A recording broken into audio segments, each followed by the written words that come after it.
আউযুবিল্লাহি মিনাশ শাইতানির রাজিম বিসমিল্লাহির রহমানির রহিম আলহামদুলিল্লাহ রাব্বিল আলামিন ওয়াসসালাতু ওয়াসসালামু আলা রাসূলুল্লাহ আম্মা বাদ। আসসালামু আলাইকুম সবাই। আজ আমি সংক্ষেপে আলাপ করব একজন মুসলিমের সারাদিন কীরকম কাটতে পারে।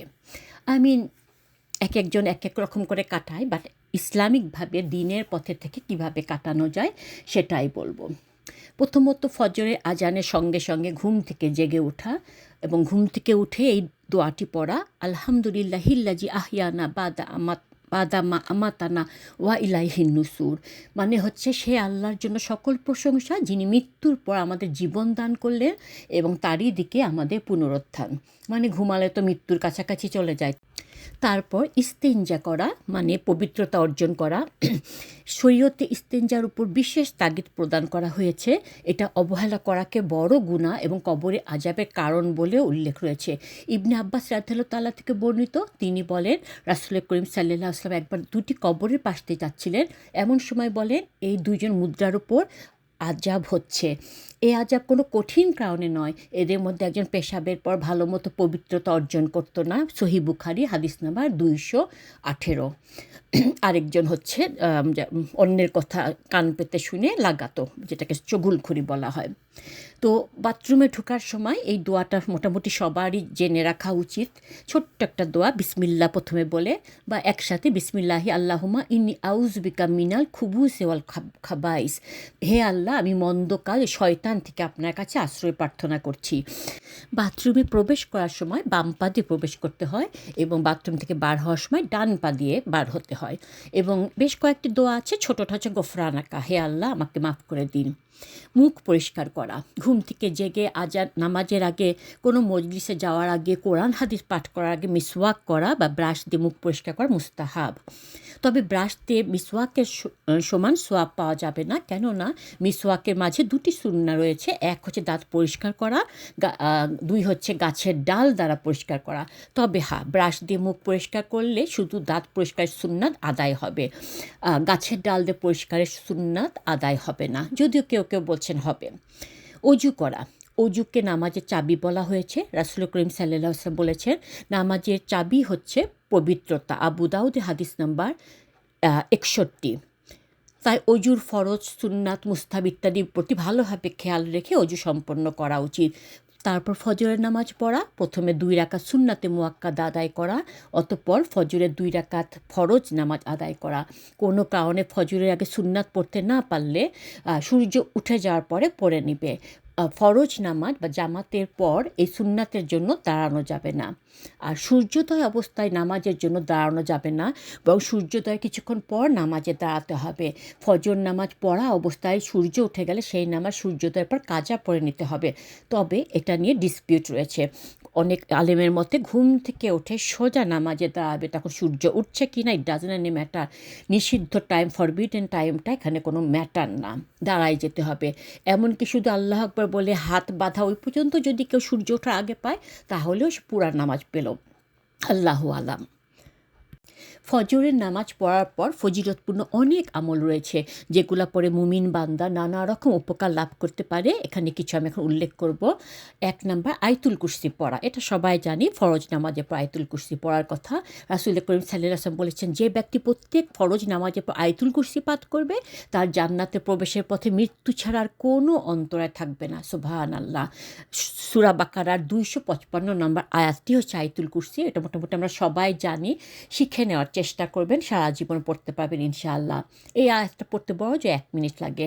5 ওয়াক্ত নামাজের, ফরজ নামাজের পর সালাম ফিরিয়ে 5 বার পড়লে 5 মিনিট, 24 ঘন্টার মধ্যে থেকে 5 মিনিট এই আয়াতুল কুরসি 5 বার পড়লে এটা থেকে কেউ নিজেকে বঞ্চিত করবেন না।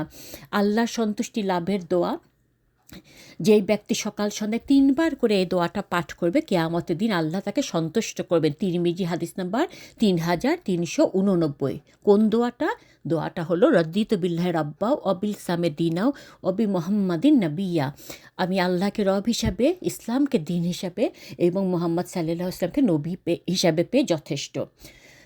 সাইদুল ইস্তেগফার, যদি কেউ দৃঢ় বিশ্বাসের সাথে সকাল সন্ধ্যা এই ইস্তেগফারটি পড়ে এবং ওই দিনে বা রাতে মারা যায়, তবে সে জান্নাতি হবে। সহিহ বুখারী হাদিস নাম্বার 6306। দোয়াটা আমি লিখে দিব ডেসক্রিপশন বক্সে, তারপর একটু বলে দিই। আল্লাহুম্মা আনতা রাব্বি লা ইলাহা ইল্লা আনতা খালাকতানি ওয়া আনা আবদুকা ওয়া আনা আলা আহদিকা ওয়া ওয়াদিকা মাসতাতাত আউযু বিকা মিন শাররি মা সানাতু আবু লাকা বিনিমাতিকা আলাইয়া ওয়া আবু বিজামবি ফাগফিরলি ফাইন্নাহু লা ইয়াগফিরুয যুনুবা ইল্লা আনতা। হে আল্লাহ, আপনি আমার প্রতিপালক, আপনি ছাড়া আর কোনো উপায় নেই। আপনি আমাকে সৃষ্টি করেছেন আর আমি আপনার গোলাম। আমি আপনার ওয়াদা প্রতিশ্রুতির উপর যথাসাধ্য আছি। আমি আমার কৃতকর্মে অনিষ্টতা থেকে আশ্রয় প্রার্থনা করছি।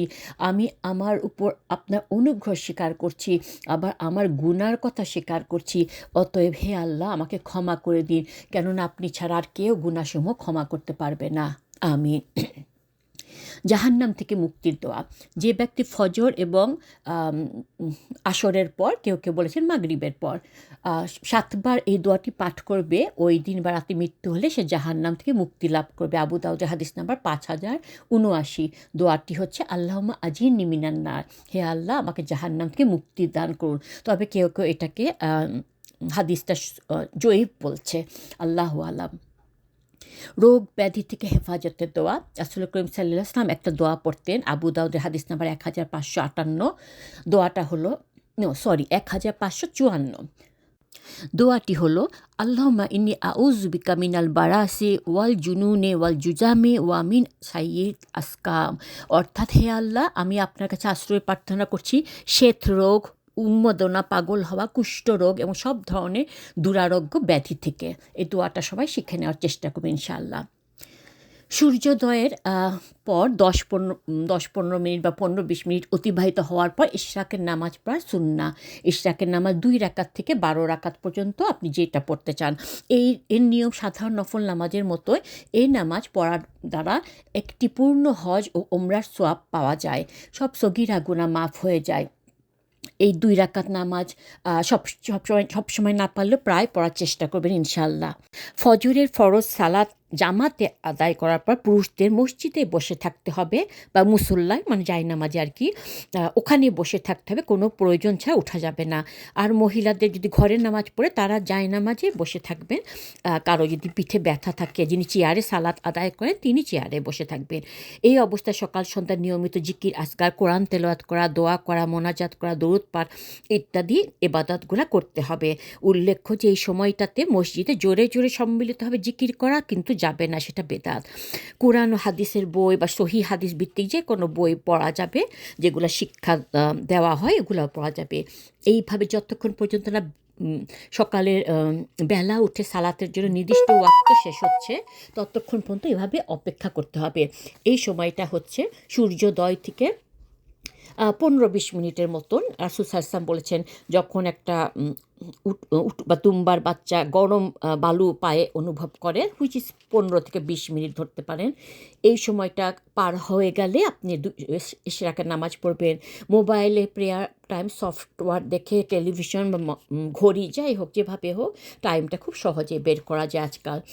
তারপর সালাতের জন্য নিষিদ্ধ ওয়াক্ত শেষ হলে 2 রাকাত থেকে 12 রাকাত পড়তে পারেন। কোনো নিয়ম নেই, ঠিক যেভাবে আমরা নফল নামাজ পড়ি ওভাবে ইশরাকের সালাত বললে পড়া শুরু করতে হবে। আনাস ইবনে মালিক রাদিয়াল্লাহু তাআলা থেকে বর্ণিত, তিনি বলেন, রাসূলুল্লাহ সাল্লাল্লাহু আলাইহি ওয়াসাল্লাম বলেছেন, যে ব্যক্তি ফজরের সালাত জামাতে আদায় করে, অতঃপর সূর্য ওঠা পর্যন্ত বসে বসে আল্লাহ তাআলার জিকির করে, তারপর 2 রাকাত সালাত আদায় করে, তার জন্য একটি হজ ও একটি ওমরার সমান সওয়াব রয়েছে। আনাস রাদিয়াল্লাহু তাআলা আনহু আরও বলেন, রাসূল সাল্লাল্লাহু আলাইহি ওয়াসাল্লাম বলেছেন, পূর্ণ মানে হজ আর ওমরার সওয়াব পূর্ণ। তিরমিজি হাদিস নাম্বার 586। এই আমল দ্বারা একটি হজ এবং একটি ওমরার সমান সওয়াব পাওয়া যাবে। এত বড় সওয়াবের ব্যাপারে কেউ যেন সন্দেহ পোষণ না করে, এই কারণে হাদিসটি সর্বশেষে রাসূল করিম সাল্লাল্লাহু আলাইহি ওয়াসাল্লাম 3 বার বলার মাধ্যমে এই ব্যাপারে আমাদেরকে নিশ্চিত করেছেন। সুবহানাল্লাহ। উল্লেখ্য, অনেকে মাগরিব ও ইশার সালাতের মাঝখানে 6 রাকাত নফল সালাতকে সালাতুল আওয়াবিন হিসাবে বলে থাকে, বাট আসলে এই যে ইশরাকের নামাজ, এই নামাজই ইশরাকের নামাজ, চাস্তের নামাজ, আওয়াবিনের নামাজ, সালাতুল দোহা বা জোহা, এই একই নামাজের বিভিন্ন রূপ। তবে মাগরিব থেকে ইশার মধ্যে আপনার যত ইচ্ছা আপনি পড়তে পারেন নফল নামাজ, বা 6 রাকাতে সীমাবদ্ধ নয়, যত ইচ্ছা পড়তে পারেন। বুরাইদা রাদিয়াল্লাহু তাআলা থেকে বর্ণিত, রাসূল করিম সাল্লাল্লাহু আলাইহি ওয়াসাল্লাম বলেছেন, মানুষের শরীরে 360টি জোর রয়েছে। অতএব মানুষের কর্তব্য হলো প্রত্যেক জোরের জন্য একটি করে সাদাকা করা। সাহাবায়ে কেরামগণ বলেন, ইয়া রাসূলুল্লাহ, কার শক্তি আছে এই কাজ করার? তিনি বলে, মসজিদে কোথাও কারো থুতু দেখলে ঢেকে দাও, অথবা রাস্তায় কোনো ক্ষতিকারক কিছু দেখলে সরিয়ে দাও। এমন কিছু যদি না পাও, চাস্তের 2 রাকাত সালাতই এর জন্য যথেষ্ট। আবু দাউদ হাদিস নাম্বার 5222।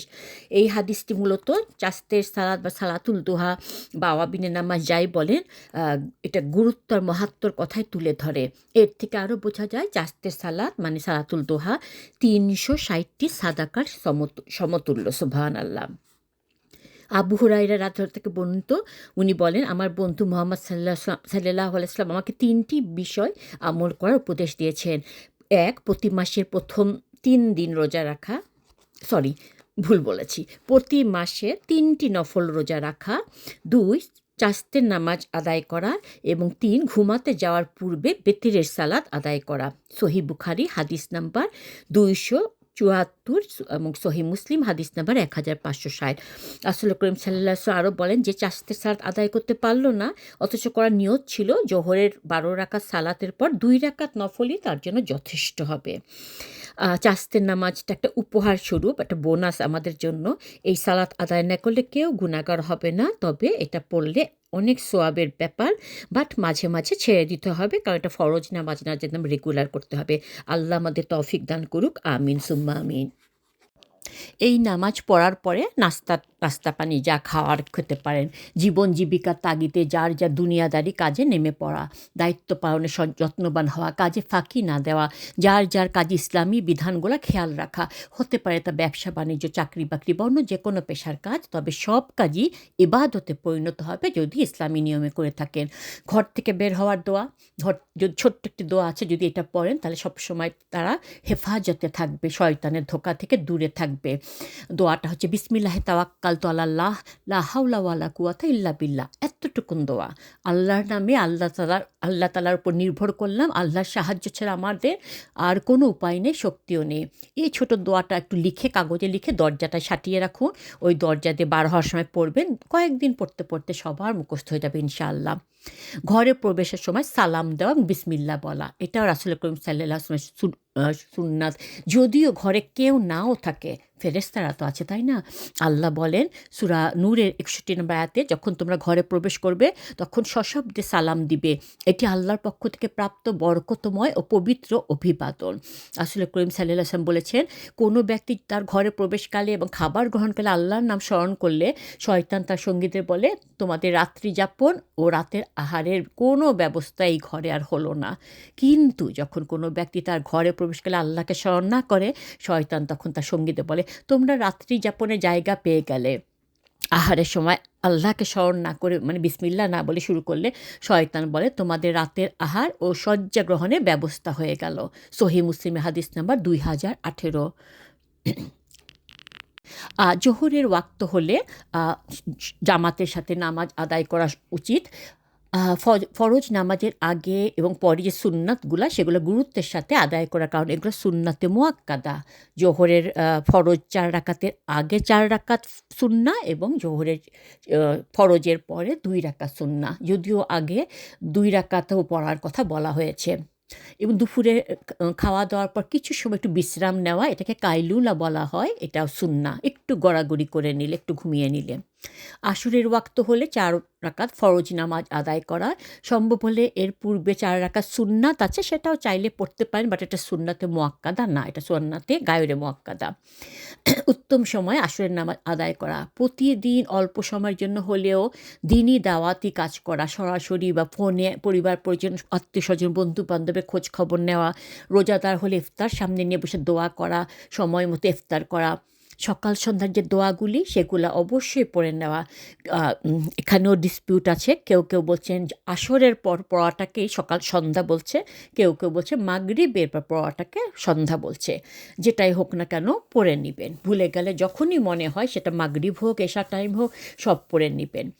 মাগরিব ওয়াক্ত হওয়ার সাথে সাথে নামাজের প্রস্তুতি নেওয়া, আজানের পরপর মাগরিবের নামাজ আদায় করা, 3 রাকাত ফরজের পর 2 রাকাত সুন্নাতে মুআক্কাদা আদায় করা, এরপর 2 রাকাত করে আপনি চাইলে 6 রাকাত 4 রাকাত যা পড়তে পারেন। প্রতিদিন কোরআন তেলাওয়াত করা উচিত, অবশ্যই উচিত। কোরআন তেলাওয়াত করা তাফসির জানা বা শোনা ইউটিউবে ছেড়ে শুনতে পারেন।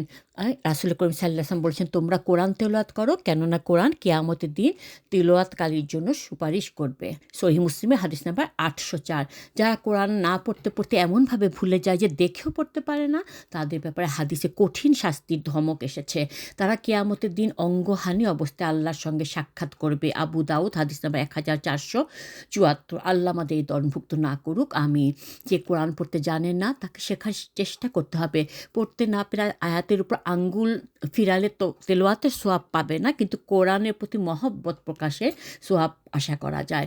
কোরআন তেলাওয়াতের পাশাপাশি সাধ্যমতো কোরআনের অনুবাদ, তাফসির এগুলা করা এবং হাদিস পাঠ করা, সাহাবায়ে কেরামগণ, উম্মুল মুমিনিনদের জীবনী পড়া, এগুলা পড়ে জ্ঞান অর্জন করা উচিত। কোরআন তেলাওয়াত যারা পারেন কয়েক পারা পড়েন, নাহলে এক পারা, নাহলে কয়েক পাতা, কয়েক পেজ পড়েন, তাও না পারলে কয়েকটি আয়াত পড়েন, প্রতিদিন পড়বেন ইনশাআল্লাহ। নামাজের পরে রাত্রেবেলা সূরা মুলক পাঠ করা। রাসূল করিম সাল্লাল্লাহু আলাইহি ওয়াসাল্লাম বলেছেন, কোরআনের মধ্যে 30 আয়াত বিশিষ্ট একটি সূরা আছে,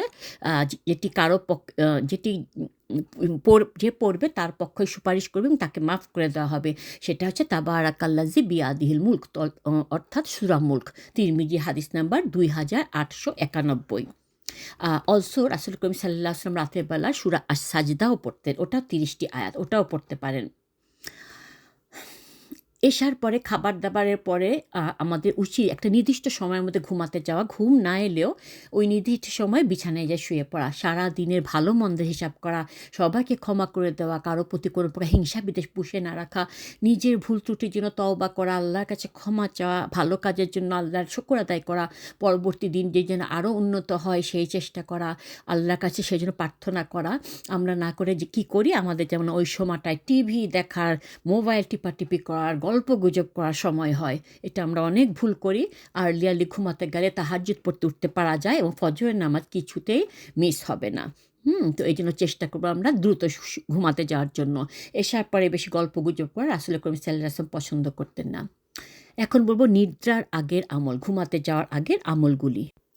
রাতে ঘুমাতে যাবার আগে অজু করা, মিসওয়াক করা, এগুলো সুন্নাত। অজু করে ঘুমালে সারা রাত ফেরেশতারা দোয়া করতে থাকে। তারপরে ঘুমায় কিছু জিকির আসগার আছে।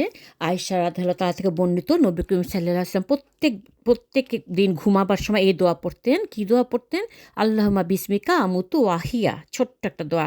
হে আল্লাহ, আপনার নামে ঘুমাতে যাচ্ছি এবং আপনার নামে আবার জেগে উঠব। তাছাড়া রাসূল করিম সাল্লাল্লাহু আলাইহি ওয়াসাল্লাম সূরা ফালাক, সূরা নাস, সূরা ইখলাস পড়ে দুই হাতে ফু দিয়ে সারা শরীর যতটুকু হাত যায় বুলাতেন। এইভাবে উনি 3 বার করতেন। মানে 3 বার সূরা ইখলাস, 3 বার সূরা ফালাক, 3 বার সূরা নাস পড়া হবে 3 বার করে। তাছাড়া একবার সূরা কাফিরুন পড়তেন। উনি বলেছেন সূরা কাফিরুনে শিরক থেকে বাঁচার দোয়া রয়েছে। তারপর আরও বলেছেন রাসূল করিম সাল্লাল্লাহু আলাইহি ওয়াসাল্লাম ঘুমাতে যাওয়ার পূর্বে 33 বার সুবহানাল্লাহ, 33 বার আলহামদুলিল্লাহ এবং 34 বার আল্লাহু আকবার, মোট 100 বার জিকির করবে। তারপর যা আপনার দোয়া করতে মন চায় আপনার ইচ্ছা মতন করলেন, ঘুম যতক্ষণ না আসে। তারপর নবীজি ডান কাত হয়ে ঘুমাতেন, গালের নিচে একটা হাত রাখতেন। তারপর বলতেন, হে আল্লাহ, আপনার নামে মরি, আপনার নামে জীবিত হই। আর যখন ঘুম থেকে জাগতেন তখন বলতেন, সেই আল্লাহর জন্য সকল প্রশংসা, যিনি মৃত্যুর পর আমাদের জীবন দান করলেন এবং তারই দিকে আমাদের পুনরুত্থান হবে। সহিহ বুখারী হাদিস নাম্বার 6314। তারপর রাসূল করিম সাল্লাল্লাহু আলাইহি ওয়াসাল্লাম একটা দোয়া পড়তেন এবং তিনি বলেছেন এই দোয়াটা যেন আমাদের ঘুমাতে যাওয়ার আগে সর্বশেষ দোয়া হয়।